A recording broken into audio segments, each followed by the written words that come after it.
അദ്ധ്യായം 97 അൽ ഖദ്ർ മക്കയിൽ അവതരിച്ചത്. ഖദ്ർ എന്നാൽ നിർണയം എന്നാണ് അർത്ഥം.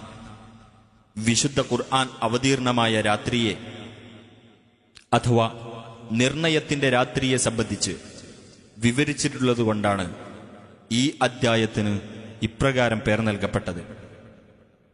ബിസ്മില്ലാഹിർ റഹ്മാനിർ റഹീം.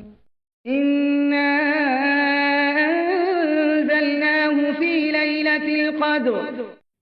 തീർച്ചയായും നാം ഈ ഖുർആനിനെ നിർണയത്തിന്റെ രാത്രിയിൽ അവതരിപ്പിച്ചിരിക്കുന്നു.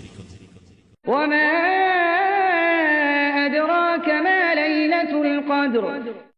നിർണയത്തിന്റെ രാത്രി എന്നാൽ എന്താണെന്ന് നിനക്കറിയുമോ? ലൈലത്തുൽ ഖദ്രി ഖൈറും മിൻ അൽഫി ശഹ്ർ. നിർണയത്തിന്റെ രാത്രി 1000 മാസത്തേക്കാൾ ഉത്തമമാകുന്നു.